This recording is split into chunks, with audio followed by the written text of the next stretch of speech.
Salut tout le monde, content de vous revoir à Entre Génies au rendez-vous.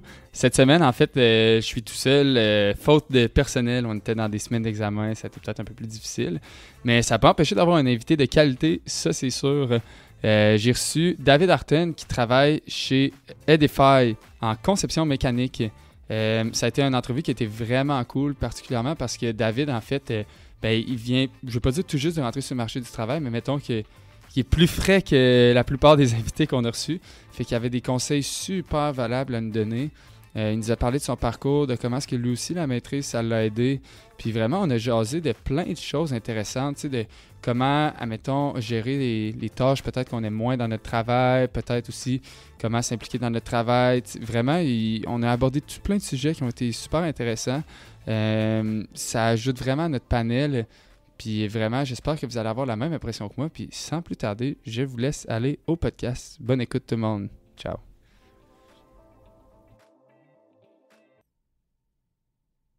C'est beau, ça tourne. On est en onde. David Arten, merci d'être venu. J'apprécie vraiment. Ça fait plaisir. Bon, pour ceux, je viens juste de le présenter en intro, là, mais David, en fait, il travaille chez Edify, qui a fait son baccalauréat à l'Université Laval, sa maîtrise aussi. Fait que, sans plus tarder, David, je te laisserai te présenter toi-même à travers ton parcours, tu sais. Puis je pense que tu as déjà écouté une couple de podcasts. Et ce qu'on aime, c'est, dans notre formule, c'est vraiment repartir quand même un peu tôt, des fois, tu sais, de l'école secondaire, tout, puis de voir justement, avais-tu déjà des intérêts là, ou tu sais, c'est comme, ça s'est dessiné par des portes ouvertes, tu sais, je sais pas trop quoi, justement, c'est le droit de passer les portes ouvertes aujourd'hui. Puis c'est ça, fait que ton cégep, université, sport, carrière envisagée plus jeune, tout ça, fait que je te laisse élaborer. Oui, en fait, moi je viens de Québec, Québec, fait que comme la plupart des gens qui viennent de Québec, ils étudient, la plupart des gens qui font des études universitaires à Québec, ils vont étudier à l'Université Laval, fait que c'est un peu ce que j'ai fait. Fait que non, j'ai été à l'école secondaire dans une concentration qui s'appelait Arts et TIC, Technologie de l'information et communication. Fait que c'est un petit peu basé sur des arts plastiques, oui, puis il y avait aussi côté informatique. Là, on programmait des petits robots, des petits robots sur des Lego électriques. Là, comment ça s'appelle, les techniques. C'était sur... c'est ça, ça ressemble. Il me semble que c'est Lego technique. Lego c'est technique, au secondaire que vous faisiez ça? C'est au secondaire, secondaire 1, cool, 2, 3. On faisait ça, il y avait aussi du montage vidéo qu'on faisait. On faisait faire une page web. Au début, pour connaître la genèse d'une page web, on codait en HTML. Puis là, après ça, on avait découvert Dreamweaver dans le temps. Puis là, on faisait un site Internet à partir de ça. Fait que c'était vraiment... c'est dommage, cool, c'était varié. Des petites choses, là. Ouais, c'était varié, c'était le fun, mais ça durait jusqu'en secondaire 3. Ça, c'était poche un peu. OK, c'était secondaire 1 à 3. Ouais. J'aurais pensé que ça aurait été 3 à 5, moi, tu sais. 4, 5, au régulier. C'était assez plate. Ouais. mais au moins, ça t'a donné la piqûre à quelque part. C'est ça. Ça a marché à quelque part. Si t'es rendu en génie, exact. Ça a avoir une incidence. Ça a eu une incidence. Puis là, je dirais, là, je sais que présentement, à cette école secondaire-là, la Camaradière, ça va jusqu'en secondaire 5. Fait que ça a réglé le problème. Oui, exact. Puis, donc, c'est ça. Puis, tu sais, moi, j'ai toujours été un petit garçon là, qui aimait ça taponner des affaires, réparer des choses, démonter des cochonneries, puis juste les scraper, puis les laisser de même. T'avais-tu des parents manuels? Oui, mon père était... mon père, il travaillait au RTC, il était chauffeur d'autobus au RTC, puis, il mettait manuel, il faisait des travaux à la maison, des choses comme ça. Des fois, il y avait une petite réparation à faire sur l'auto. Il la faisait quand il y avait le temps. S'il y avait le temps aussi. Je veux dire, avec 3 enfants, des fois, on trouve moins le temps. Puis un job à 60 heures par semaine, là, des fois. Puis en plus, les horaires de fou, le RTC. Là, tu travailles le soir. Soir et fin de semaine. Fait que c'est ça. Fait que non, c'est ça. Il était manuel quand il pouvait. Fait que c'est ça. Puis justement, là, un moment donné, il avait remarqué... je me souviens plus c'était quoi, là. On avait acheté une machine à eau, tu sais, les espèces de distributrices d'eau, là, tu mets un gros 18 litres, là, tu essaies de pas le renverser. Là, oui. Tu le flippes, là, puis là, il y a un moment donné, le compresseur avait brisé, fait que là, c'est un réparateur qui est venu pour le réparer, puis moi, j'avais peut-être 2-3 ans, là, puis j'étais à côté du réparateur, puis là, je commençais à toucher les affaires, mon père disait « touche pas », tu sais, c'est dangereux, tu touches pas les Ouais. outils, tout ça. Puis, le réparateur dit, non, laissez-la aller. Il dit, comment ça? Il me redonne toutes les pièces. Je démonte toutes les pièces, une à une, puis il me les redonne toutes dans le sens inverse. Fait que, laissez-la aller, là. C'est ça, il cultive son intérêt, là. Fait que, c'est ça. Depuis tout jeune âge, là, je savais que j'aimais ça taponner. Puis là, j'ai comme, c'est ça, secondaire. Là, je suis rendu au cégep, fait sciences nat. Mais on dirait que sciences nat, là, c'est comme un gros, comment je dirais, moi, c'est une grosse démotivation là, au début. Là. On dirait qu'on sort de l'adolescence, là, puis là, les hormones, les émotions, puis là, t'en envoies en sciences nat. Tu sais même plus ce que tu veux faire. C'est sciences nat, là, on dirait un gros tunnel sans fin. Là, parce qu'on touche à tout, c'est tellement vague, il n'y a pas de... Puis là, après, je savais plus quoi faire. Je me disais, qu'est-ce que je vais faire? Je savais que j'étais taponneux et tout ça, mais tu sais... Surtout, je trouve le plus difficile du cégep, là, c'est comme... Tu n'as aucune idée à l'université des programmes, ils ressemblent à quoi. Tu sais, que moi, je suis entré en génie mécanique parce que mon père il est mécanicien, puis je faisais des Legos quand j'étais jeune.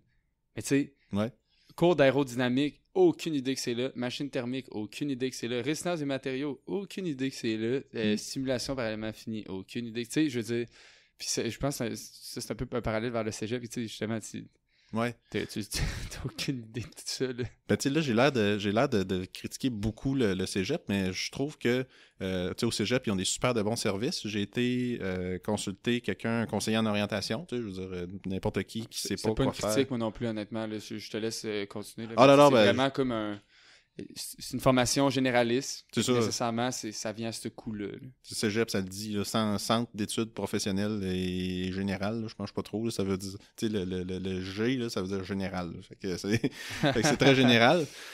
Fait que c'est ça, centre d'études générales et professionnelles. En tout cas, on a fait la même. Puis, fait que c'est ça, consulter un conseiller en orientation. On avait spoté le génie. Moi, je me disais, ingénieur. Moi, j'avais juste ingénieur civil. Puis là, c'était dans le temps la commission Charbonneau aussi. Là, fait que je me disais, toutes ces affaires-là, ça me tente pas. On dirait que c'était mal mené, là, la job d'ingénieur. Puis je me disais, ben là, tu sais, de conseiller d'orientation, il m'expliquait un peu, regarde le génie. Puis il était écœurant, il était vraiment bon. Au cégep, là, on en a vraiment des bons. Je n'avais consulté un au secondaire, peut-être parce que je ne savais pas trop ce que je voulais aller. Je n'avais pas eu vraiment réponse à mes questions, mais au cégep, là, le gars là, était vraiment calé.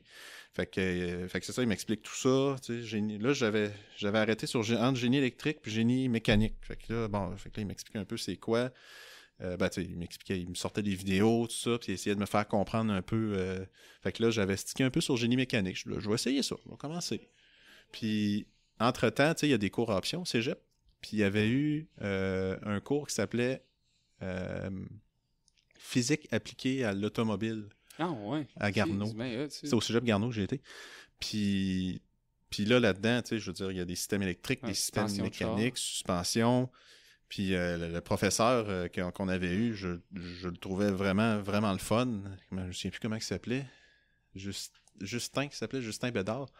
Il avait l'air à triper char, là, il s'assisait devant nous autres, il ouvrait son laptop, PowerPoint, regardez, ça j'ai démonté ça en fin de semaine, puis ça, puis il avait l'air à triper au bout, le gars, puis il avait comme transmis un peu la piqûre. J'imagine aller au Canyon Pool, lui, puis juste genre démonter des chars toute la fin de semaine. Ça ressemblait à ça, là, son affaire, là, puis c'était super le fun, puis des labs, il arrive avec un starter de char, puis il fait le lien un peu avec ce qu'on avait appris dans nos cours de physique, puis on dirait que c'est là que j'ai comme cliqué, puis je me suis dit, génie mécanique, là, j'ai peut-être fait mon choix, parce que j'avais fait le choix pour la session suivante pour m'en aller à l'université en génie mécanique. Fait que, j'ai fait le bon choix. Fait que là, envoyé là-dedans. Fait que, depuis ce temps-là, je pense que j'avais fait le bon choix. J'ose croire que oui, rendu là, je te le souhaite, en tout cas, parce que sinon, ça fait un bout que t'aimes plus trop ce que tu fais. Ouais, c'est ça, exactement, là, après 5-6 ans. Là. Mais non, vraiment, je suis bien content de mon choix. Fait que, ouais. Puis justement, avais-tu des préférences pendant que tu avais été dans ton bac? Tu sais, genre, t'avais-tu des coups de cœur? T'avais-tu des surprises? T'avais-tu des attentes? Tu sais, au contraire, tu sais, genre, justement, c'est des surprises au final, là, ouais. Moi, en fait, pour reprendre le conseil puis je pense qu'il l'avait dit dans un de vos podcasts, là, de reprendre les conseils d'un professeur que vous avez passé en entrevue, là, Yves Saint-Amand, il disait « Laisse-toi le temps au début ». Puis si j'avais eu ce conseil-là au début du bac, tu sais, ça aurait pas mal allégé comment je dirais, mes craintes, là, parce qu'au début, je me disais, mon Dieu, tu sais, cours d'informatique, là, moi, c'était mon premier cours d'informatique d'ingénieur, puis là, je rentre là-dedans, bon, c'est bon, OK, on fait du MATLAB, OK, mais tu le dis où? C'est quoi ces affaires-là? Ça fait quoi, Statique, on calcule des forces, OK, bon, c'est bien le fun, mais c'est quand, au cours de statique, on a commencé, je pense que c'est vers la fin de la session, on a commencé à aborder le chapitre des freins. Là, je me suis dit, oh, OK, les freins, tu sais, des freins de voiture. Oui, ça ramenait à ton cours avec de cégep. Ouais, pas tant parce que j'ai un intérêt juste pour les autos, c'est pas ça, c'est dans le sens que c'est des choses de la vie de tous les jours. Puis moi, quand le professeur, il enseigne sa matière puis qu'il fait des liens avec des affaires qu'on voit dans l'industrie ou dans la vie de tous les jours, c'est là qu'il vient me chercher. Fait qu'avec ça, tu sais, quand justement on avait abordé ce chapitre-là, j'ai comme fait, je suis vraiment à la bonne place, là. Puis tu sais, oui, il y a des cours théoriques qui sont très théoriques, puis c'est fondamental, puis c'est la base. Tu sais, comme un cours d'informatique, on fait des books for, puis des affaires de même, puis bon, Well, if for, t'as pas le choix de comprendre c'est faut quoi. passer par là. Tu sais, au début, on se dit, bon, ben, puis là, c'est par après que tu comprends que c'est super important parce qu'il y a de la programmation partout, là, maintenant. Là. Puis c'est Ce vraiment... qu'on appelle l'intelligence artificielle, des fois, c'est juste kick-if, là. Ouais, c'est ça. Une balayeuse avec de l'intelligence artificielle, là, je veux pas péter votre rêve, là, mais ils ont juste rajouté kick-if, puis ouais, des fois, ça ressemble pas mal à ça, là. Peut-être juste le fait d'écrire AI sur la boîte, là, ça fait vendre plus de choses, là, je sais pas. Là. Il y a du monde qui ont compris ça parce que c'est écrit à pas mal de places maintenant. Là. C'est à peine si mes cafés sont pas AI. Là, c'est ça. Comme, le cup Tim Hortons. Ouais, c'est ça. Mais il y a... parce que j'avais été amené à une conférence de l'ICRA dans le cadre de ma maîtrise en 2019. Des années 2010-2015, on parlait beaucoup d'intelligence artificielle. Puis là, ça commençait. Puis là, je vais dire des affaires que probablement tout le monde sait. Là. Mais je me souviens, en 2019, l'intelligence artificielle partout. C'était une conférence avec des gens qui présentaient des articles, puis c'était un peu où il y avait des gens qui discutaient de leurs avancées là, dans la recherche puis tout ça. Justement, j'étais avec Clément Gosselin. Puis on regardait ça, plein d'articles, plein de posters partout, puis beaucoup d'intelligence artificielle, énormément. Puis tu sais, on se disait, tu sais, la plupart du temps, tu sais, on se disait, ben, tu sais, l'intelligence artificielle, tu sais, oui, on entend beaucoup, tu sais, il y a un gros boom, mais tu sais, ça va peut-être se calmer, puis un peu, on faisait un peu le parallèle. Moi, j'étais en maternelle à cette époque-là, dans les années 2000, au début, c'était les éléments finis, les analyses par éléments finis. Clément, il me disait, il y en avait partout de ça. Là. C'était un peu comme l'intelligence artificielle aujourd'hui. Puis c'était fou, là, des éléments finis pour ci, pour ça. Puis ça appliqué à plusieurs sources. Puis c'est tant mieux, c'est le fun, parce que là, on ratisse large. Puis là, à un moment donné, là, on va trouver les créneaux qui sont appropriés. Exact, c'est ça. Fait que un peu, c'est ça, l'intelligence artificielle, là, puis c'est super intéressant. Moi, je trouve ça super cool. Tu sais, des fois, on entend des histoires là, comme, mettons, un médecin qui prend des notes, là, au lieu de te parler puis qui essaie de prendre des notes, ben il y a un robot qui écoute puis il prend les notes pour lui. Puis il y a juste à vérifier après, ça fait-tu du sens ce qui est écrit? Oui, parfait, c'est bon. C'est super, ça vient de faciliter sa vie pour d'augmenter sa productivité aussi, puis de permettre de donner plus de soins à plus de personnes. Là. Exact, c'est ça. Puis lui, il n'a pas à se border, mettons, à faire des... Tu sais, si, mettons, le médecin, lui, je pense pas que faire ses notes à la fin du rendez-vous avec son patient, c'est la chose qu'il aime le plus. Là. Surtout quand c'est genre à la fin de la journée, puis t'as le choix de partir, ça fait 12 heures, t'es à l'hôpital. Là. Ouais, c'est ça. Bref, il y a des plus à l'intelligence artificielle. Puis aussi, c'est ça, je trouve ça a fait comme un super bon segment, parce qu'on parlait de bac, informatique pour ingénieur. Puis tu parlais initialement aussi de conseils de Yves de Saint-Amand, tu sais, de genre rester dans le bac. Y a-tu un moment peut-être un peu clé, toi, que justement, tu t'es dit je suis tellement content d'être resté, là, genre, tu sais, oui, j'attendais ce cours-là ou telle révélation? Ah, ben, tout ce qui était les cours de conception, résistance des composantes de machines, il y avait des cours, même les cours avec les cours à option là, qu'on avait, les cours de mécatronique, où ce que c'était, tu sais, c'était vraiment... Puis aussi, c'est ce que j'aimais de ces cours-là, souvent, c'était... Moi, ce que j'adorais, là, des fois, de ces cours-là, là, c'est surtout le cours de mécatronique ou même fabrication assistée par ordinateur. Là. Ouais.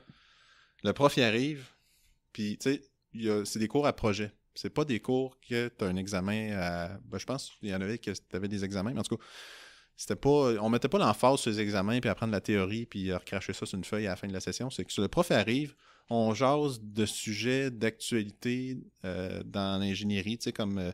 mettons, je me souviens, le cours des FAO, Alain arrivait, bon, Industrie 4.0, puis ces choses-là, puis tu sais, on jasait de ça, puis un petit cours de 15 personnes, puis ça, je trouvais ça le fun, puis tu sais, c'était comme une discussion, c'est sûr qu'il nous montrait des affaires, tu sais, c'est un professeur, il faut qu'il montre des choses, puis à la fin du cours, des fois, on allait jaser avec, puis on était capable d'avoir une discussion.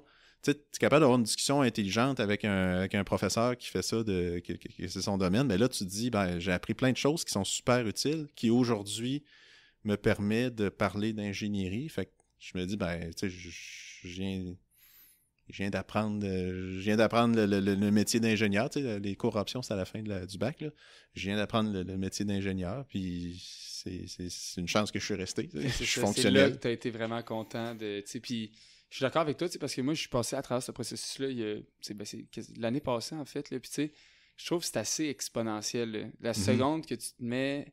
Autant tu te réalises que ta connaissance dépérit énormément parce que tu réalises que tu n'en connais pas beaucoup. Ouais. À un certain point, je trouve qu'il y a quand même l'inverse aussi qui se produit où est-ce que tu réalises que quand tu as des assez bonnes bases dans un peu tout pour te dire, il me semble que je pourrais un peu faire n'importe quoi. Je serais pas bon pour faire n'importe quoi, mais j'aurais l'intuition pour me dire, tu sais, je regarde maintenant n'importe quoi, puis je suis comme, ok, ça a été fait ça.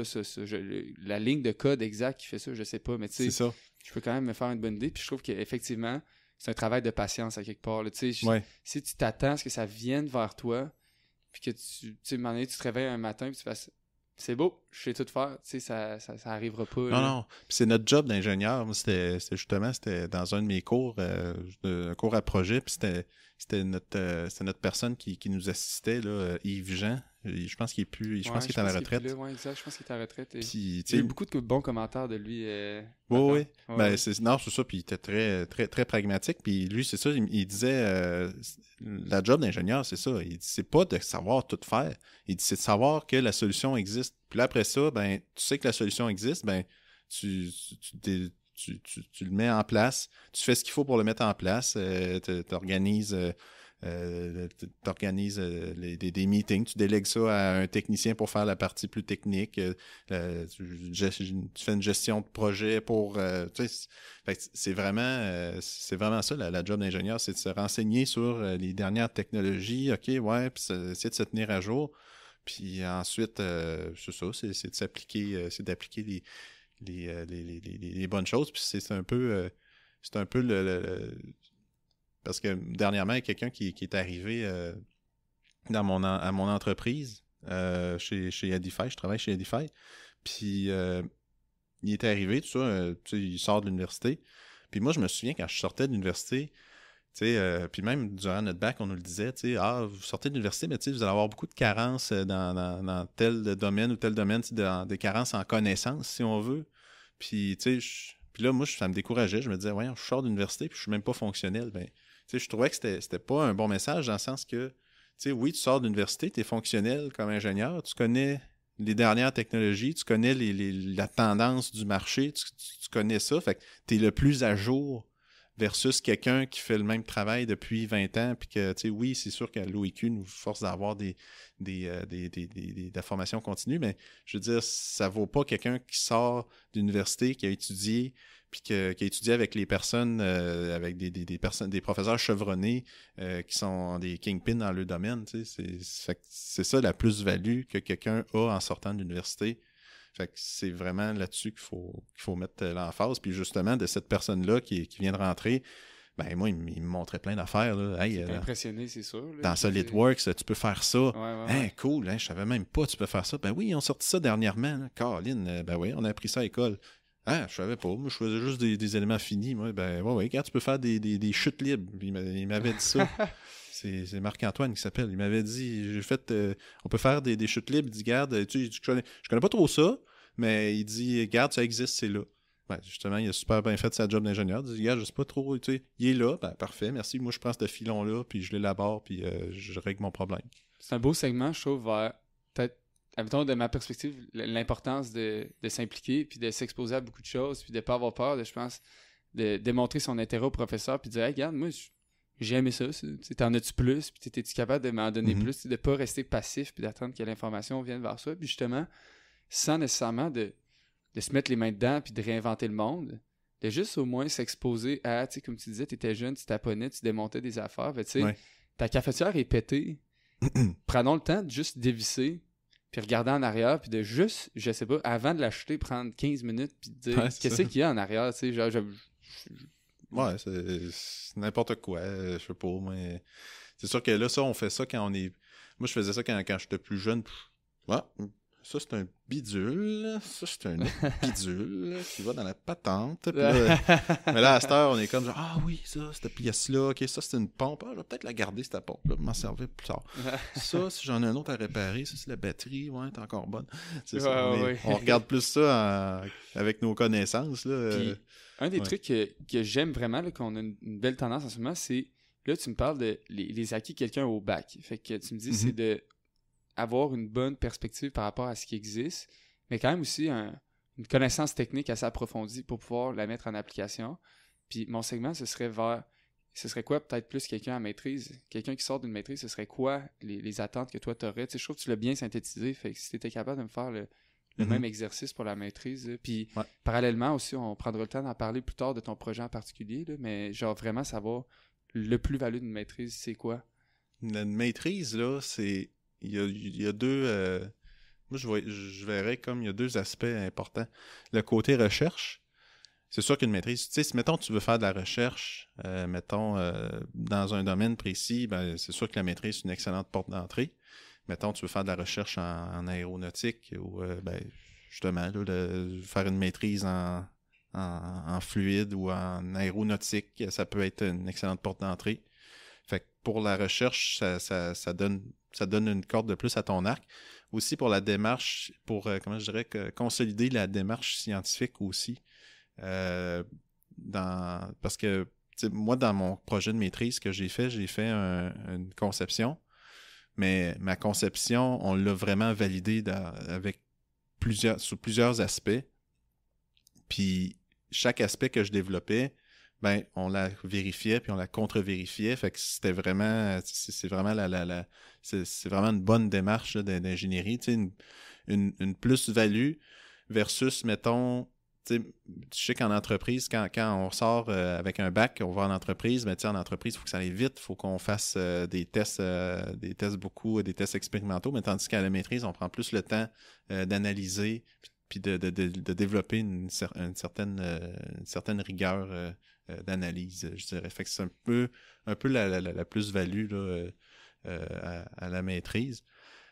Puis aussi, mettons, comme je disais tantôt, tu veux faire une maîtrise dans un domaine précis, ben, par exemple, je sais pas moi, dans les matériaux composites, ben, tu connais quelqu'un ton professeur qui chapeaute ta maîtrise en matériaux composites, ben lui, ce professeur-là, il doit sûrement connaître du monde dans le domaine des matériaux composites pour te plugger dans une entreprise plus tard, parce que, mettons, tu veux pas continuer vers la recherche, mais tu veux aller plus en entreprise, puis, mais pour te plugger dans une entreprise de matériaux composites, parce que c'est un professeur en matériaux composites, tu dois sûrement connaître du monde en matériaux composites.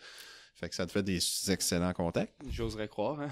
Des super de bons contacts. Moi, je connais quelqu'un qui était au lab de robotique, justement. Je sais pas c'est qui, là, mais ben, en fait, je connais quelqu'un. J'ai entendu parler de quelqu'un qui était à mon lab de robotique parce que c'est dans les dernières années. Moi, j'ai gradué en 2019, mais tu sais, c'était dernièrement. Clément, je pense qu'il l'avait mis en contact avec quelqu'un chez Amazon pour sûrement faire de la robotique chez Amazon ou quelque chose de connexe. Fait que je sais pas si c'était Clément ou si c'était un autre personne, mais je veux dire, c'était un des professeurs là qui l'avait plugué là. Puis c'est ça. C'est vraiment de développer un excellent réseau de contacts. Là. Quand tu as un professeur à l'université là, qui connaît plein de monde, là, ça a de la plus-value. Là, puis moi, je trouve ça le fun d'entendre. Puis je pense de redorer un peu cette avenue-là, je pense que c'est important parce que le marché du travail est super fort. Puis je pense pas qu'il y a beaucoup de monde qui voit la pertinence. Puis moi, ce que j'ai réalisé aussi peut-être de la maîtrise, un des aspects qui est le fun, c'est que je suis quelqu'un de super créatif. Mhm. Puis je veux en apprendre sur plein d'affaires, mais je pourrais jamais être productif, puis je serais jamais rentable là, à explorer mes patentes, puis à essayer des affaires, puis à essayer des bouts de code, puis une architecture sur un paille avec une affaire de même, puis ci, puis ça. Fait que tu sais, si tu veux être créatif, puis essayer, puis explorer, Mhm. c'est pas en entreprise qui vont te donner les rênes pour faire. Il faut que tu sois rentable, il faut que tu aies fait tes preuves un peu à quelque part. Puis tu sais, je le vois comme le parfait terrain où est-ce que justement tu peux être créatif puis dire hey, je vais essayer. Puis tu sais, même si tu te trompes, c'est pas grave, mais tant que évidemment que tu en apprends de ça, mais ça fait partie du processus. Puis ça, je trouve aussi que c'est. Puis en entreprise aussi, tu sais, ça arrive là, qu'on explore, puis qu'on. Tu sais, justement, en recherche et développement en entreprise, c'est beaucoup ça. Tu sais, oui, il y a de l'exploration, de la créativité beaucoup en entreprise aussi. Beaucoup moins qu'en maîtrise parce que justement, les délais sont plus serrés. Puis les projets sont plus circonscrits dans un créneau. Comme par exemple, tu sais, moi, dans mon entreprise où ce que je travaille présentement, ben on développe un produit. Ben ce produit-là, pour faire telle application, telle chose. Mais, tu sais, on pourrait faire ça, on pourrait faire ça, on pourrait faire ça. On pourrait faire une infinité de choses. À l'université, on va plus prendre le temps de développer ça. Par exemple, mettons, moi, j'ai mon projet de maîtrise, j'ai travaillé sur sur la conception d'un robot. Tu sais, de ce que je sais, c'est que mon robot, on l'utilise présentement pour faire autre chose. Pour faire. En fait, là, on le faisait juste bouger. Mais là, Peux-tu en parler plus en détail? Je pense que ce serait le moment approprié, vraiment parfait pour ça. De dire, genre, c'était quoi ton projet de maîtrise? Puis, je sais que c'était en conception. Tu repars un peu peut-être du début de la ligne du temps. Puis, même des fois, genre, un truc que je trouve qui est intéressant pour le faire, seulement la maîtrise, c'est comme le plan initial et le résultat final. Ouais. Le plan initial puis le résultat final, il était assez. Dans mon cas, il était assez. C'était assez semblable. Là. On n'a pas vraiment divergé. J'ai fait un projet avec ce professeur-là, avec Clément. J'ai fait un autre projet qu'il y a. Y a-tu non, il n'y a pas de divergé tant que ça. Non, ça a quand même. Mais tu sais, ça arrive, des projets qui ça change parce que, bon, finalement, le requis change ou, tu sais, on change de scope. En tout cas, mais mon projet de maîtrise que j'ai fait. Avec Clément, c'était d'élaborer un robot. En fait, le concept de robot était déjà élaboré, la cinématique était déjà faite. C'était un étudiant au doctorat qui l'avait élaboré, puis moi, je devais faire la mécanique de ça. Fait que c'était de l'appliquer en mécanique. Fait que c'était un robot hybride à 9 degrés de liberté. Hey boy. 9 degrés de liberté.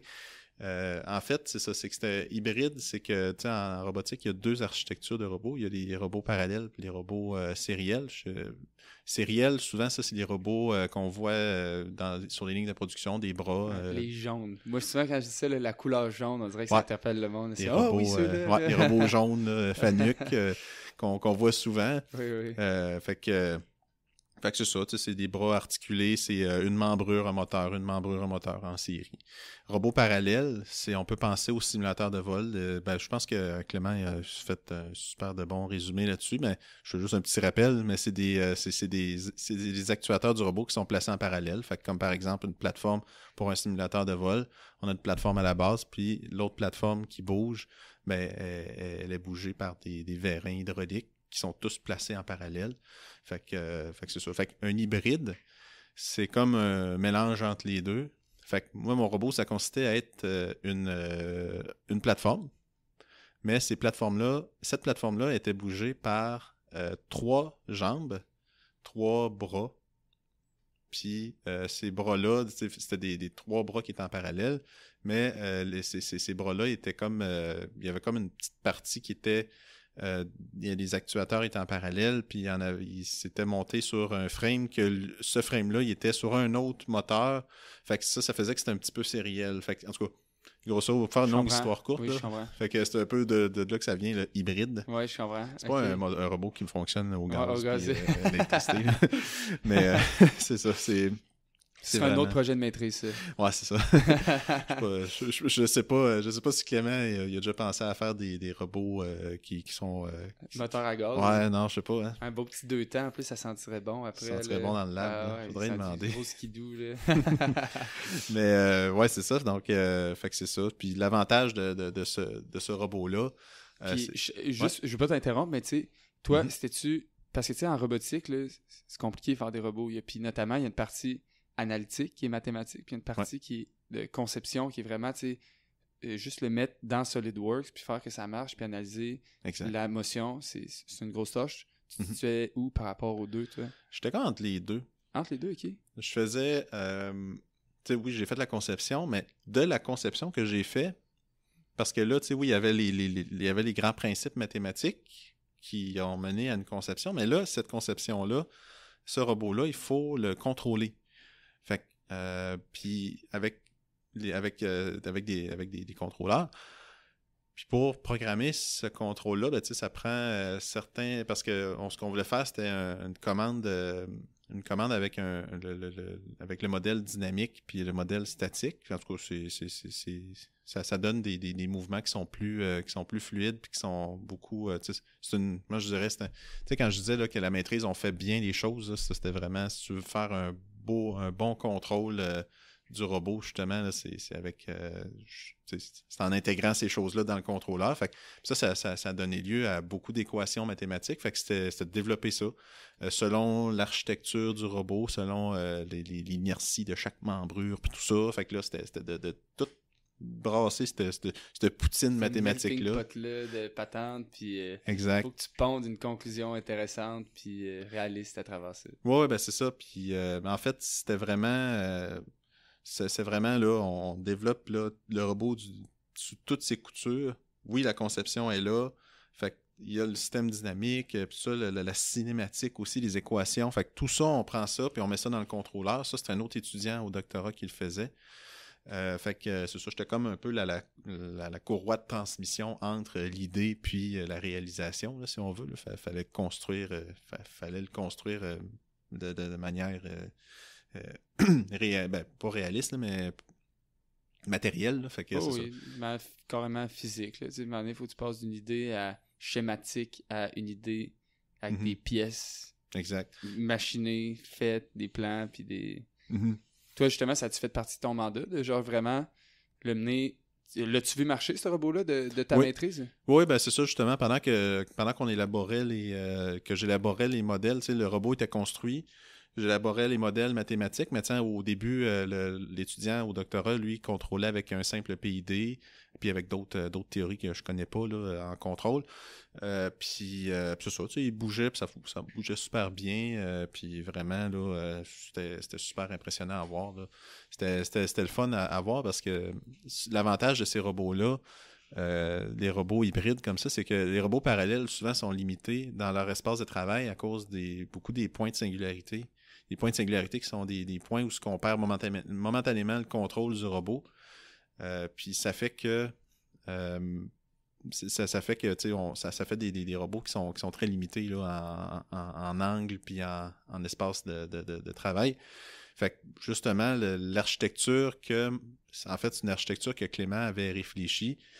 Cette architecture-là, l'avantage, le fait qu'il soit redondant, ce robot-là, ça fait que on a un plus grand espace de travail puis on peut atteindre des angles beaucoup plus intéressants. Fait que moi, je l'appelais le robot contorsionniste là, parce qu'il faisait des angles là, pas possibles. Là, puis ça tournait cette affaire-là. C'était vraiment impressionnant. Là. Sur un robot parallèle normal, ça n'arrête jamais parce que s'il aurait tombé en erreur puis ça aurait été une configuration singulière ou quelque chose d'autre. Là. Fait que non, c'est assez... Puis tous ces apprentissages-là t'ont mené chez Edify. Ouais, ben c'est ça. J'étais là j'avais fini ma maîtrise. Puis c'est sûr que là, je passe de la robotique au NDT. Ouais, ben justement, je trouve que c'est ça qui est le fun à parler un peu dans le podcast, c'est de démystifier ces affaires-là. Là, parce que moi, quand j'étais chez Créaform aussi, il était comme ouais, on a une équipe d'automatisation. C'est comme quoi? Vous faites pas des scanners? C'est comme non, on est en train de développer des solutions pour automatiser autour des scanners. Puis là, t'es comme exact. OK, puis comment je faisais pour savoir ça? C'est un peu là le podcast qui rentre en jeu. Là. Puis c'est ça, puis vraiment, c'est ça, chez Edify, ben c'est sûr que j'ai joué plus la carte de la conception mécanique, parce que... Je t'interromps rapidement, là, mais je commencerais peut-être Edify, moi, genre, je le sais, mais Je le sais-tu Pas vraiment? tout le monde le sait. Non, mais même moi, je le sais-tu vraiment? Ouais, ok. Ben, moi, je ne savais pas avant de travailler là. Ouais. Non, c'est vrai, je vais introduire, faire une longue histoire courte là, de Edify. Dans le fond, c'est une compagnie de contrôle non destructif, le CND, le NDT en anglais. Puis, C'est quoi NDT? Non-Destructive Testing. OK. Ouais. Puis, en fait, c'est ça, à Québec, il y a Edify puis Olympus, mais Olympus qui s'appelle maintenant Evident. Fait que qui font ça, justement, le contrôle non destructif. En quoi ça consiste? C'est c'est vraiment pour analyser des pièces mécaniques puis détecter les défauts qui sont en surface ou à l'intérieur. Un peu comme une échographie, si on veut. Pourquoi c'est non destructif? C'est que justement, tu vas voir s'il y a un défaut sur ta pièce. Mettons, la manière bebête, là, c'est de la casser, puis ben oui, tiens, elle avait un robot, ben là, ta pièce est foutue. Là, c'est ça. Fait que c'est un peu comme... T'en refais une autre, puis tu sais pas si elle a le même problème ou pas, au final. Là. C'est ça, fait que l'échographie, si je peux faire un parallèle, l'échographie, pour la maman qui est enceinte, ben on prend une sonde, on la positionne sur son bedon, puis on regarde le bébé. Bon, ben le bébé est à l'intérieur, puis avec les ultrasons, ça envoie des signaux, puis selon la réponse dans le capteur, ben on est capable de voir, bon, ben il y a un bras là, puis en tout cas, pour avoir passé par là, les échographies, c'est assez impressionnant, la précision. Là, C'est mieux que les capteurs et des failles? Ouais, ben c'est que c'est deux technologies. Ben, tu sais, ça, c'est pour faire le parallèle, c'est ça. C'est une échographie pour des pièces de métal. Ça ressemble à quelle pièce de métal? C'est dans quelle industrie? Admettons que vous allez utiliser ça. Ah, c'est des pièces de métal dans n'importe quelle industrie. On fait du oil and gas, des pipelines, des pipelines. On fait aussi dans le domaine de l'aéronautique pour des turbines d'avion. Ça, c'est un marché qu'on essaye de percer. C'est pas évident parce que c'est un marché qui est très, très, très, très normé. Puis, mais on réussit bien quand même là, à percer. C'est le nucléaire, les centrales nucléaires aussi. Fait puis aussi plein d'autres domaines connexes. SpaceX aussi, c'est-tu LDT, ça, ou on peut en parler ou... Ah non, ben je pense qu'on peut en parler là, même sur le site de DeFi, là, des fois avec qui on fait affaire, bon ben tu sais, nos clients, c'est ça, puis SpaceX. Ouais, c'est pas gênant, cool, mais non, c'est pas gênant. C'est pas comme si c'était un gros projet avec avec top secret qui peuvent mettre l'avenir du monde en danger. Là, c'est SpaceX, ils vont essayer d'aller sur Mars. Puis, c'est... Ouais, ils sont plus juste rendus à essayer. Ils sont pas mal à la veille de réussir. Ouais, mais écoute, ce serait pour un autre podcast, ça, parler de ça. Ouais, c'est ça. Mais... On invitera Elon Musk. Là. Ouais, c'est ça. J'ai envoyé un email, là, mais il m'a dit il est occupé à aller refaire le système de la santé, de quoi de même. Là, c'est ça. D'autres occupations. Là, ouais, exact. C'est trouvé une nouvelle job. Ouais, c'est trouvé une nouvelle job, c'est ça. Il n'y a plus le temps. Sinon, il était venu. Là, il me disait il voulait la mort. Mais sinon, dans le fond, toi, chez Edify, justement, ben, en fait, je pense qu'on a caractérisé ça fait quoi.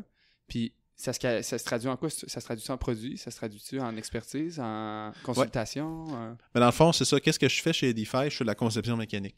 Okay. Un peu ce que je faisais en maîtrise, la conception mécanique. C'est pas des robots que je fais. C'est plus des sondes, des boîtiers de sondes. Fait que c'est vraiment c'est de la conception, on fait des boîtiers de sonde, mais là, ça n'a pas l'air sexy, là, dit de même. Là. Mais c'est quand même, c'est pas juste de faire un carré, une boîte avec des trous de vis, puis... en tôle pliée. Ouais, en tôle pliée, puis balancer une coupe d'affaires électroniques dedans, puis voilà, la job est faite. C'est pas juste ça. Il y a aussi, tu sais, il y a plein d'analyses, tu sais, comme mon collègue, justement, est en train de concevoir un boîtier, puis là, il y a des problèmes de dissipation de la chaleur. Ben, tout ce qui est... la thermique, transfert thermique, tout ça, c'est toutes des notions qui reviennent, puis c'est de la super de belle ingénierie. Moi, présentement, je travaille pour un client que je fais une armoire pour serrer un scanner de pièces. Ben là, je te dis, on fait une armoire, c'est vraiment pas sexy, mais c'est que c'est une armoire qui est c'est une armoire pour stocker un scanner que lui, ce scanner-là, il y a des sondes d'ultrasons. Fait que pour l'ultrason, ça prend de l'eau. Fait que dans cette armoire-là, ben, il y a un système de pompe pour irriguer le scanner, envoyer de l'eau, puis récupérer l'eau. Fait que c'est tout le petit système de pompe, mécanique des fluides, tout ça, c'est quand même intéressant. On fait des petits schémas hydrauliques là-dedans, puis ensuite, cette armoire-là, on fait des FEA pour savoir si elle va-tu briser, parce que c'est une grosse armoire qui pèse genre 1000 kilos, là, fait que ça va être soulevé par un treuil, puis c'est à savoir est-ce que le frame de métal va être bon pour toffer. Fait que c'est plein de belles notions d'ingénierie là-dedans. Puis non, c'est ça, c'est assez complet. Là. Moi aussi, quand j'étais rentré au début, je me disais, bon, ben, on fait des boîtiers de sonde. Mon Dieu, OK. Je sais pas, il est où le défi. Ouais. Mais pas longtemps après que je sois rentré, j'ai vu les défis arriver. Là, mon père me dit tout le temps, c'est jamais long jusqu'à temps que tu commences. Puis ça, je m'en suis rappelé. Ah oui, ça oui. En n'importe quoi. Ça va me prendre un avant-midi. Puis 2 semaines plus tard, dans le fond, je suis rendu au problème 34. Dans le fond, là, j'avais mis une nouvelle pompe. Là, le coude, là, il fitait pas. Là, j'en ai trouvé un sur McMaster, mais il est BO, ils en font plus. Fait que là, il faudrait. Puis là, c'est là que tu réalises. Puis là, il y a des normes. Là, le client, lui, c'est pas parce que là, c'est ça, tous les fittings, là, ça prend il faut qu'il soit raté telle norme parce que sinon ça fait pas, puis toutes ces affaires-là. Fait que c'est pas tant technique, mais c'est aussi tout le côté normatif de la chose aussi qui rentre en ligne de compte. Fait que c'est vraiment ça. Puis j'ai 2 questions qui viennent en tête, admettons, par rapport à ça. La première, c'est j'ai entendu énormément de monde qui me disait genre faire du CAD, ça devient long, fastidieux, puis un peu ça peut devenir ennuyant, puis tu sais je peux comprendre. Puis, tu sais, justement, si en plus t'es pris peut-être à travers des normes, des trucs de même, tu sais, c'est genre, est-ce toi, mettons, est-ce que tu t'es déjà retrouvé à des moments où est-ce que justement t'avais des trucs qui t'ennuyaient plus, puis t'as-tu trouvé des solutions par rapport à ça, tu sais? Ben, ils ont raison, là. Je veux dire, si tu fais rien que du CAD, c'est sûr que c'est plate. Ça dépend de ce que tu fais dans ton CAD, là. Si c'est juste...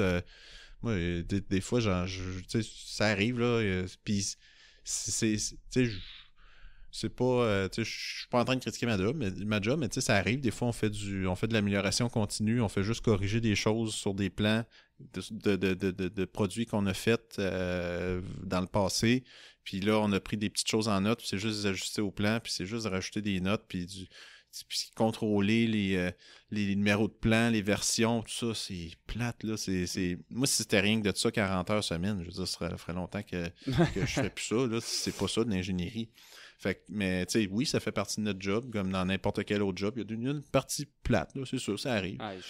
Personne n'y échappe, là. On n'y échappe pas. Puis, tu sais, puis je dirais aussi, tu sais, vu qu'on s'adresse plus à une clientèle étudiante, les étudiants qui font des stages, souvent, c'est ce genre de job-là qu'on leur donne. Puis moi, souvent, tu sais, ces gens-là, tu sais, je n'hésite pas à leur dire, ben, regarde, tu parles-en. Tu dis, hey, oui, c'est bien le fun, mais je peux-tu avoir un défi, tu sais? Ça montre juste que t'as de l'intérêt à relever un défi. Un petit conseil comme ça. Ouais. Mais non, on y échappe pas. Mais le reste du temps, tu sais, quand on est sur le CAD, on fait de la conception, puis tu sais, souvent, on a Excel d'ouvert à côté, on fait des calculs, on fait...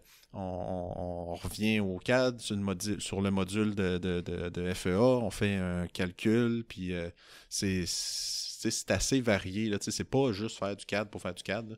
Puis faire du CAD aussi, c'est le fun parce que du CAD, c'est comme...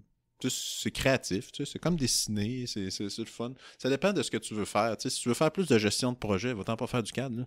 Mais tu sais, si t'aimes ça, des choses créatives, puis vraiment faire aller ta créativité, puis tout ça, puis t'as une liberté, puis tu sais, que le travail dans lequel tu travailles te permet cette liberté-là, ben c'est le fun. C'est vraiment, c'est comme le côté créatif. Là. Tout à fait. Puis toi, mettons, je suis curieux, genre, mettons, une semaine, là, on va dire, complète, tu ferais combien de tâches différentes, tu sais, mettons, significativement différentes, tu sais, je te parle, mettons, de genre, tu sais, c'est autant de nous que genre, tu sais, ça part avec un meeting le matin, après ça, l'après-midi, je fais du CAD, après ça, genre, je révise mes plans, tu sais, ça ressemble à quoi, genre, un outline de genre, avoir une vraie job de gradué, tu sais, même moi, je le sais pas. Ouais, ben, ça dépend, ben, ça ressemble un peu à ce que je faisais en maîtrise, là, parce que je faisais la conception en maîtrise aussi.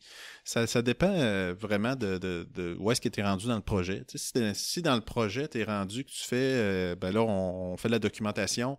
Ah, ben là, c'est sûr qu'on va faire un peu plus de calculs, on va faire des dessins et tout ça. Ben là, si on est plus en phase de conception au début, conception préliminaire, ben là, on a plus souvent SolidWorks d'ouvert qu'autrement. Fait que ça dépend vraiment. Mais je dirais que tu sais, 3-4 tâches différentes, là, tu sais, si on inclut les meetings là-dedans, puis tout ça. Puis tu sais, à travers, moi, des fois, juste par distraction, tu sais, je suis comme dans le comité CSST aussi, là, c'est le fun. Là, des fois, juste de jaser avec du monde, puis de jaser d'autres choses que, que de ce qu'on fait. Là. Ah, c'est un bon truc, ça. Honnêtement, j'avais jamais pensé à ça, mais c'est quand même vrai. Là. Tu t'inscris dans un autre comité bien-être, ça te fait des petits meetings, puis ça te change l'heure de place dans ta journée. Ça... Ouais, ben ça c'est vraiment... Puis tu contribues en plus à la compagnie. Là. C'est pas comme si tu t'allais sur YouTube pendant 1 heure. Là, Non, c'est ça. Puis tu sais, je dis ça comme si c'était... tu sais, je m'en vais dans le CSST parce que je trouve que c'est plate le reste de ce que je fais. C'est pas ça. C'est juste des fois, ça arrive que maintenant, bon, ben, je suis tanné de faire des dessins. Là, fait que je me trouve d'autres choses à faire. Tu sais. Fait que c'est ça, des fois, c'est comme de se mettre un peu le nez partout, là, puis d'avoir... Puis c'est le fun, ça te fait connaître aussi tout le monde dans l'entreprise.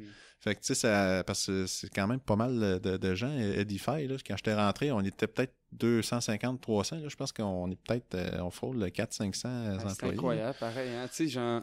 À Québec. De penser que ça a juste pris quelques têtes entrepreneurs, puis de personnes qui avaient de l'ambition, puis qui croyaient en leur projet. Ouais. Puis ça a créé 500 emplois de qualité dans notre région. Puis c'est drôle parce que c'est à les portes ouvertes aujourd'hui. J'ai animé un kiosque, puis il y a un gentil jeune homme qui est venu me voir. Puis il venait, je pourrais pas dire de quel pays, mais il était pas québécois. Là, je pense, je sais pas trop, un pays d'Asie ou whatever. Mais il me disait, moi, il dit, je suis prêt à refaire mon bac ici. Même si j'ai déjà comme une équivalence, entre guillemets. Je sais pas trop après ça. C'est ça, je sais pas trop à quel point c'est reconnu, mais bref. Puis il me disait... Tu sais, ici, les opportunités que vous avez, c'est absolument incroyable. Là. Il dit, ça n'a pas de sens. Il dit, tu sais, moi, je comprends même pas. Il dit, la chance que vous avez, puis je trouve que c'est le fun, c'est que tu parles de 400-500 employés, parce que, tu sais, au final, c'est juste quelqu'un qui a eu de l'ambition, puis qui a créé, tu sais, comme toi, qui fait vivre tes enfants, ta famille. Tu sais, sans ça, il n'a pas de ça. Là. Fait que, bref, je trouve que c'est une petite parenthèse qui dérive sur laquelle je suis parti, mais... Ouais, ben, tout à fait. C'est tout à fait respectable, puis... Puis tu sais, à Québec, ce qui est intéressant, c'est qu'on a au Québec, on a pas mal de tous les domaines. Tu sais, tantôt, je parlais des domaines d'application de chez Edify. On a le nucléaire. Bon, c'est sûr que là, Gentilly 2 a été fermé il y a peut-être 10 ans, là, la centrale nucléaire. En Ontario, il y en a beaucoup. Ouais, ben c'est ça, en Ontario. Dans le reste du Canada, ça, on en a beaucoup. Fait que, tu sais, c'est un méchant beau terrain de jeu, là, le Canada. On a de la métallurgie, on a Pratt & Whitney à Montréal, qui fait Bombardier. Name it, souvent des défis. Hydro-Québec, là, je veux dire, Hydro-Québec, pour tous ceux qui sont dans le génie plus environnemental, civil, des eaux, il m'a dit qu'il y en a un puis deux qui sont employés par Hydro-Québec. Ah ouais, ça a été... Hydro-Québec, c'est un moteur fort pour des emplois de qualité, là, justement. C'était un de leurs chevaux de bataille là, quand ça a été créé, là, Hydro-Québec. Là. En tout cas, je veux pas me lancer dans l'histoire. Mais non, c'est ça. Fait que, tu sais, le Québec, le Canada, c'est un super de beau terrain de jeu, super varié. Fait que je comprends quelqu'un qui arrive ici puis qui se dit, mon Dieu, vous avez des choses... Je trouve ça quasiment touchant, là, tu sais, dans le sens que c'est comme... Tu sais, je suis content de faire le podcast, d'essayer de diffuser ça, parce que je trouve que c'est important, c'est que le monde le réalise, que tu sais, nos auditeurs et auditrices qui sont là, tu sais, les opportunités ici, là, il y a de quoi être rassasié, solide, là, puis justement, quand on parle d'opportunités, on parle de postes, puis ça veut dire d'appliquer à des postes, puis ça veut dire, toi, justement, à travers, tu sais, cette compétition-là, puis tu sais, je pense que maintenant, la demande est peut-être plus forte, fait que je dirais, ben, ça s'applique encore, c'est sûr, là, mais tu sais, il y a peut-être un peu plus de nuances aujourd'hui, mais toi, dans ta perspective, comment tu as eu ce poste-là, puis à quel point tu as perçu que c'était compétitif? Ben, c'est compétitif pour... par rapport à, mettons... les employés ou... Non, excuse, je me suis mal exprimé. Pour obtenir ton poste, quand tu faisais tes applications, à quel point c'était compétitif par rapport aux autres CV, admettons, puis tu sais, par rapport à juste une recherche d'emploi, là, quand tu as fini ta maîtrise? Ben... En fait, je le vois plus là. Ben, pendant que je cherchais mon emploi, j'ai pas envoyé 15 CV en même temps. Parce que moi, je me dis, moi, je suis assez monogame dans la vie. Là. Non, dans le sens que je veux comme me concentrer sur 3-4 entreprises. C'est ça que je faisais là, quand je me cherchais un emploi. 3-4 places, vraiment pour bien les connaître. Parce que si un jour on m'appelle en entrevue, je veux pas... vous êtes qui donc, vous autres? Ah oui, vous autres, vous faites... Le scanner, là, hein? Ouais, vous faites de l'automatisation, mais c'est pas ça pantoute qu'ils font. Ouais, Mais t'es pas là, mais tu sais, c'est ça, c'est ça. J'ai envoyé peut-être 3-4 CV, puis tu sais, j'ai vraiment pas envoyé beaucoup de CV, mais le premier qui a mordu, c'était Edify. Puis tu sais, c'est ça, passe en entrevue, tout ça, puis bon, l'offre est intéressante, puis tout ça. Bon, pourquoi je cherchais ailleurs? En plus, je suis à côté de chez nous. Fait que je vais aller là, puis ça a l'air intéressant ce qu'ils font. C'est comme, comment je dirais, tu sais, comme premier emploi, tu sais, c'est un bon, c'est mon premier emploi, puis je suis toujours là. Mais c'est un bon point de départ. C'est sûr que c'est pas la même idée que, mettons, quelqu'un qui change d'emploi ou qui veut changer de... Tu sais, ça, tu sais, on prend pas... Tu sais, je suis pas en train de dire j'ai pris Edify parce que c'est le premier qui a passé. Là. C'est pas ça. Là. Il était super intéressant. L'offre était très intéressante. Je l'ai pris. J'étais content. Parfait. Mais tu sais, mettons, quelqu'un qui change d'emploi, ben tu sais, lui, il va peut-être plus sticker sur certains détails et tout ça, tandis que moi, quand je cherchais, c'était très général. Fait que, enfin bref, quand j'étais rentré, je demandais à mon boss, je disais, curiosité de même, combien de personnes y ont appliqué pour ça? Ah, il dit, j'ai reçu, je sais pas comment de CV, mais tu sais, il dit, la plupart des CV, tu sais, c'était... Tu sais, des fois, c'était des choses que c'était... Bon, tu sais, c'était des qualifications que je cherchais pas, ou tu sais, c'était des... Bon. Puis, tu sais, il y avait quelques personnes qui étaient intéressantes, puis tout ça, puis dont moi, puis tu sais, moi, je tenais premier à passer en entrevue. J'ai été bien intéressant pour eux autres, ça a bien l'air, fait que, puis ils m'ont gardé, fait que, tu sais, c'est ça, tu sais, c'était pas... Mais tu sais, il y avait, tu sais, on parle beaucoup de pénurie de main-d'œuvre, mais tu sais, en tout cas, quand j'ai obtenu mon emploi, tu sais, je l'ai pas vraiment senti, là, la pénurie de main-d'œuvre. Mais tu sais, je sais pas parce qu'en même temps, tu sais, j'ai pas vécu là, dans les années 2000 ou dans les années 90 là, quand c'était une pénurie d'emploi.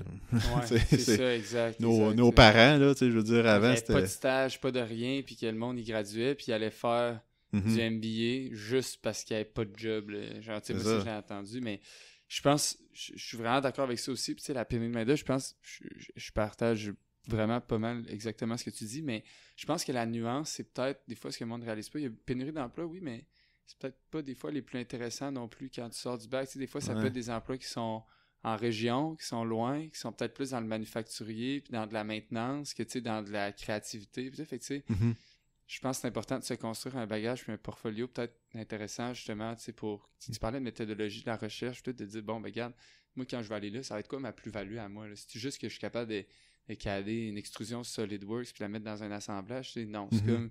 Je suis capable de prendre ce projet-là puis d'analyser sa performance, de mettre des métriques là-dessus, de, tu sais, dire comment le faire converger à quelque chose aussi, tu sais, qui est rentable, tu sais. Fait que je pense que toute cette espèce de petit package-là, c'est peut-être quelque chose d'important à comprendre. Écoute, c'est ma perception, je sais pas.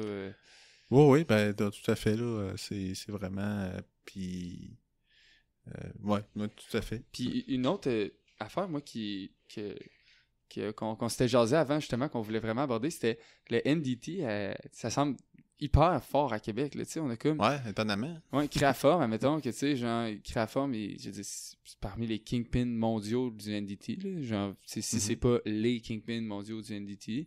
Il y a Edify, qui, tu sais, c'est plus du contrôle non destructif, c'est moins surfacique, je pense, c'est plus genre à l'intérieur des matériaux, puis peut-être, justement, c'est quoi la différence entre les deux? Ben, Créaform, c'est plus, de ce que je comprends, c'est plus de l'imagerie, des scanners, pour scanner des formes 3D. Ouais. Je pense pas qu'ils vont dans...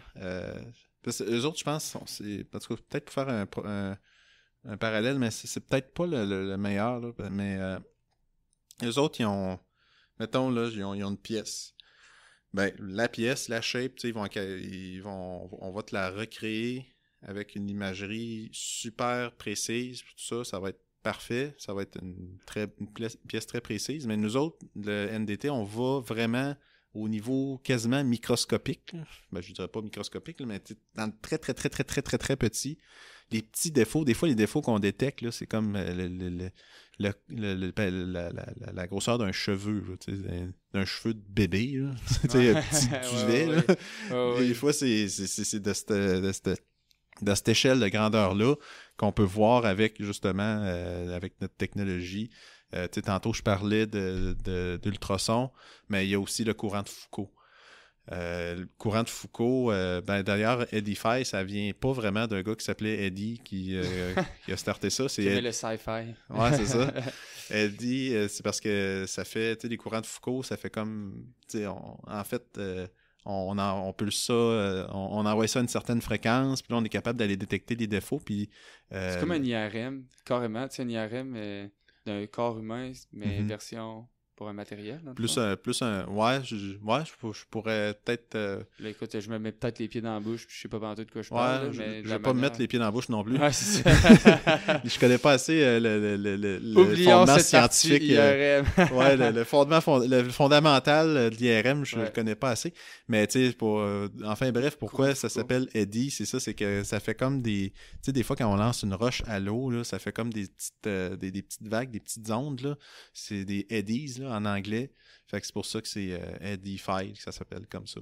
C'est pas un gars qui s'appelait Eddie. Puis les petites vagues, là, je te suis peut-être pas, là, sont où les vagues dans le matériel, là, en fait, c'est que on colle un coil dessus, puis on envoie un petit courant à une certaine fréquence. Fait que là, on peut imaginer le champ électrique, le champ magnétique, là, puis on peut imaginer les lignes de champ, puis tout ça, qui font comme des genres de petites vagues, parce qu'un coil, c'est rond. Puis ensuite, c'est ça, ça parle souvent à un autre coil, fait que des fois, ça arrive proche d'un défaut. Fait qu'il y a un coil qui émet un signal, l'autre coil le détecte. S'il le détecte d'une certaine manière, il n'y a pas de défaut, ça a été, tu sais, on calibre nos instruments, nos sondes comme ça. Tiens, il y a un défaut, l'autre coil à côté, il reçoit pas exactement le bon signal qu'il devrait avoir. Fait qu'à partir de ça, on est capable de prendre de l'information sur la taille du défaut, sur la profondeur ou sur la position. Fait que c'est vraiment un arrangement de coil qu'on fait. Oups, c'est vraiment... je tapais sur la table puis ça fait des bruits dans le micro. Il n'y a pas de problème. C'est vraiment un arrangement de coil qu'on fait en conséquence pour détecter des défauts en conséquence. Là. Fait que c'est un peu ça là, le principe. Là, Je viens de les voir, là, les petites vagues. Là. Fait que c'est comme une petite île dans l'eau, là, une petite roche, je sais pas trop. Là, puis à un moment donné, les deux, à qui part les vagues, il faut à la roche. Ouais, c'est ça. Tu sais, mettons, tu lances une petite roche, là, puis là, ça fait des petites vagues. Là, puis là, t'as un autre... T'as un récepteur que lui, il détecte les vagues que ça fait. Ok, parfait, il n'y a pas de défaut. Si, mettons, il y a un île entre les deux, là, puis que l'autre, il détecte rien, là, il y a de quoi entre les deux. Ok, je comprends. Pas il détecte rien, mais en tout cas, il détecte autre chose. Ouais, je comprends. En tout cas, là, je le vois mieux. Je suis vraiment pas, je suis pas physicien, là. Ouais, fait moi que, non plus. Il y a quelques-uns de mes collègues, là, du côté des applications qui vont peut-être m'entendre, là, qui vont se dire, il l'a échappé. Une chance qu'on lui donne juste du CAD. Ouais, c'est ça, une chance qu'il fait rien que du CAD, lui, parce qu'il nous mettrait les pieds d'un plat, là. Puis, tu sais, justement, je pense que ça a quand même assez bien répondu. Je me disais, tu sais, le passage maîtrise, uni, carrière, tout, tu sais, toi, sens-tu que ça a été smooth toujours? Ben, tu sais, t'as eu des fois où est-ce que ça a été stressant? Tu sais, je pense que la manière dont t'en parlais, ça... Ben, c'est... La partie la plus stressante, c'était que... stressante, c'est pas un gros stress, mais c'est juste que ça peut être bizarre, c'est que, hey, t'as un gars qui parlait de robotique, qui était en robotique, tout ça, puis là, tu t'en vas, pouf, en NDT. Pourquoi?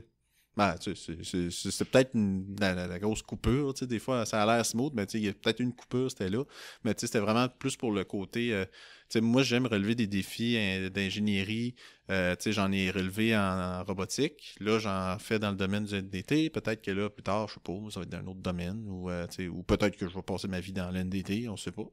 Parce qu'il y a des opportunités là, dans l'NDT là, à Québec, puis justement, on est peut-être passé un peu à côté, le pourquoi de tout ça, t'as-tu une théorie ou ben c'est comme une histoire plus? C'est un peu comme Créaforme, là. C'est parti d'un gars qui connaissait, d'un gars qui voulait promouvoir, qui voulait élaborer une technologie pour faire une tâche. C'est un peu ça, là, le NDT aussi. C'était parti d'un gars que je sais pas comment, je me sais plus comment il s'appelle. Je sais que son nom de famille, c'est Alors, là, mais en tout cas... C'est parti d'une compagnie qui s'appelait TechRad, qui a été rachetée, puis là, c'est appelé RD Tech, puis là, c'est une partie qui s'est faite acheter par Z-Tech, puis que là, il y a une partie de RD Tech qui s'est appelée Olympus, qui a été achetée par Olympus, puis là, en tout cas, c'est toute une histoire abracadabrante, là. Ben, tu sais, comme n'importe quelle, n'importe quelle entreprise là, qui se fait acheter ou ce que je raconte là, ça, c'est sur 30 ans de...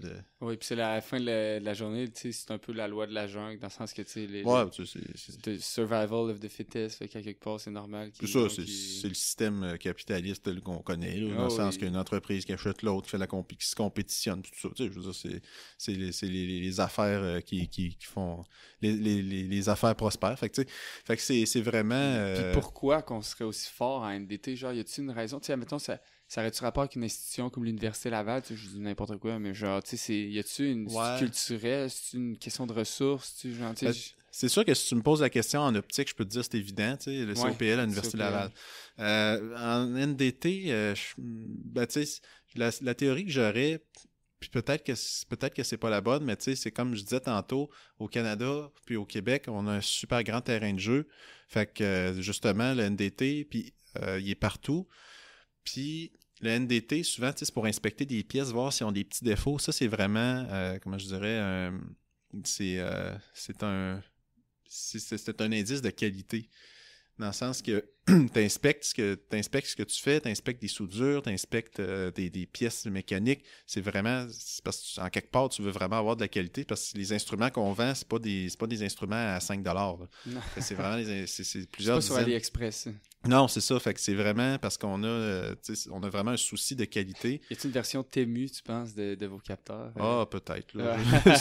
Sûrement, mais ils seront pas d'autant de qualité que ce qu'on fait. J'en doute pas. Mais c'est ça, fait que c'est vraiment un souci de qualité. Fait que c'est dans cette optique-là, nous au Québec et au Canada, il y a des conceptions qui sont qui sont normées. On a besoin de respecter plusieurs normes de sécurité. Puis tout ça, c'est très...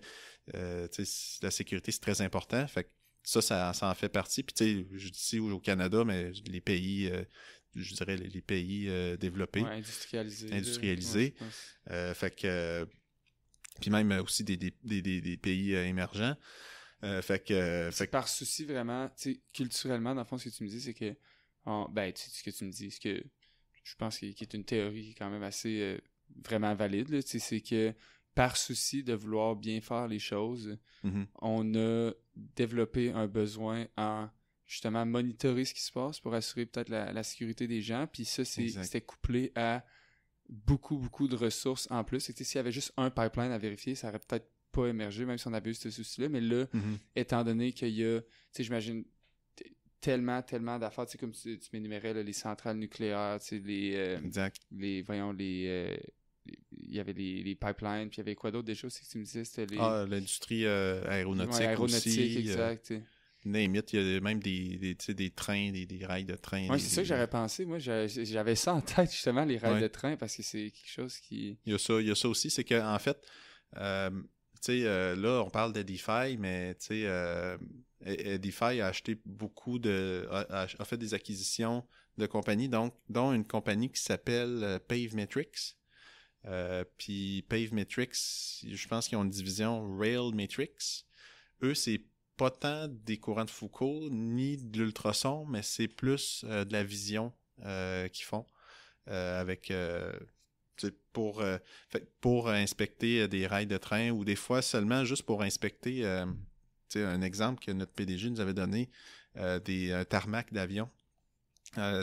Faut pas qu'il y ait de cochonneries qui traînent sur un tarmac d'avion, je sais pas, un déchet. Fait que, en temps normal, qu'est-ce que les gens auraient fait? Ben, il y aurait, souvent, ce qu'on voyait, c'était des gens qui faisaient une battue, là, dans le sens qu'on se met tout en ligne avec des sacs d'épicerie pour ramasser s'il y a des déchets, comme si on passait l'Halloween. Puis, sauf que là, ben, au lieu de ça, PaveMetrics, ben, ils ont développé des technologies pour justement pour scanner la chaussée. Puis, il y a quelque chose là, on le ramasse, puis que ce soit beaucoup plus efficace que ce soit genre des personnes qui font ça avec des sacs d'épicerie. Fait que c'est vraiment... Fait que tu sais, tu sais, je parle de Edify, je parle de pièces mécaniques, mais tu sais, ça va beaucoup plus, c'est beaucoup plus large, tu sais, c'est un peu ça aussi, parce que là, tu sais, Edify, comment que ça, tu sais, c'est comme parti, l'entreprise, c'était justement Edify, les courants de Foucault, mais on a grandi, puis on a créé une société mère qui s'appelle Previan. Dans le fond, Previan, Edify fait partie de Previan, puis Previan, c'est comme Previan, c'est comme, comment je dirais, leur but, c'est vraiment d'assurer la pérennité des infrastructures critiques, comme par exemple les routes, puis tout ça.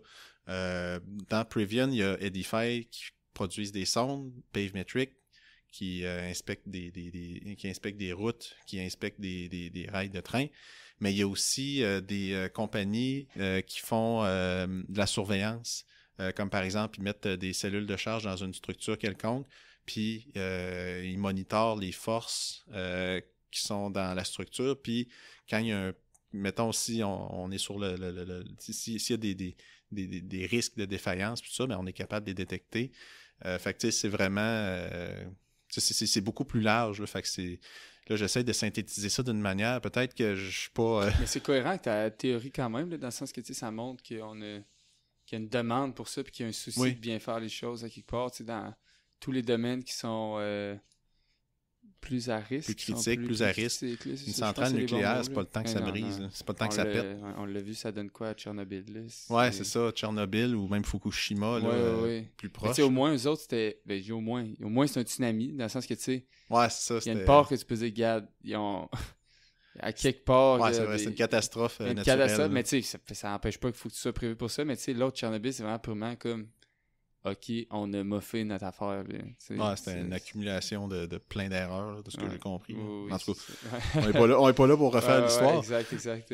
Mais c'est ça, c'est vraiment... puis même, tu sais, l'avionique, je veux dire, l'avion, quand elle vole, c'est pas le temps qu'elle se crache. Ouais, c'est pas le temps qu'une porte débarque comme sur les Boeing. Ouais, c'est ça.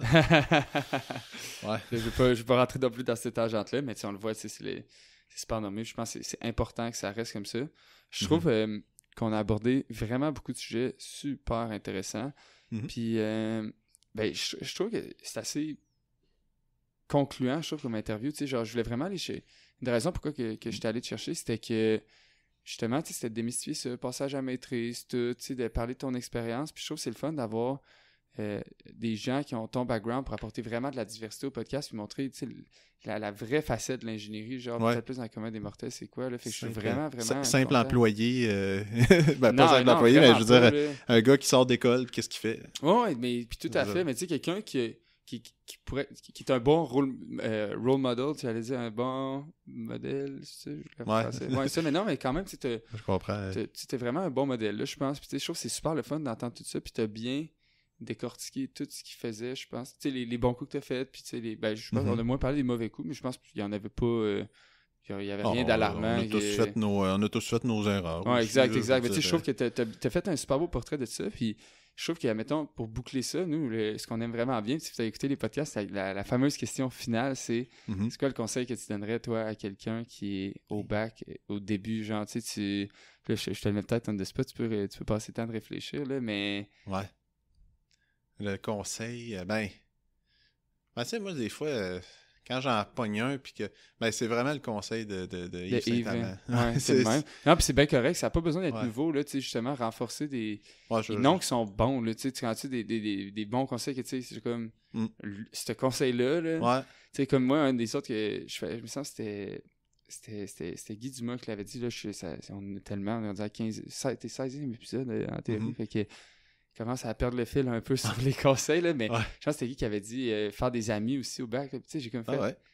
Ça a l'air niaiseux, ça a l'air évident, mais tu sais, des fois, de le mettre en mots, c'est comme, OK, des fois, ça vaudrait la peine, là, de... Ouais, c'est ça, ça dépend. Tu sais, se faire des amis, tu sais, on se fait tous des amis, tu sais, je veux dire, on est... C'est sûr que si tu te fais pas d'amis au bac, c'est parce que soit de un, t'es désagréable, ou de deux, t'es vraiment quelqu'un qui est dans sa tête puis qui fait ses choses puis qui est vraiment aucunement social. En tout cas, il y en a des fois que c'est ça, c'est bien correct. Bien là-dedans, c'est bien correct, mais c'est sûr qu'il y a une plus-value à se faire des contacts. C'est vraiment... Puis c'est un excellent conseil, ça aussi. Fait que je suis content de savoir ça. Écoute, David, ça a été vraiment une entrevue que j'ai vraiment, vraiment appréciée, sincèrement. Ah, ben Je merci. suis super Moi aussi. content que tu sois venu. Même malgré qu'on soit un samedi après-midi, Ben là, ouais. que tu as accepté ça, là, c'est vraiment Ça me dérange pas. Anytime, on va revenir n'importe quand. parfait. Ah, ben, je suis vraiment content de t'avoir reçu. Merci énormément, David. Yes, Passe une merci. belle soirée. Merci à toi aussi. Salut. Bye.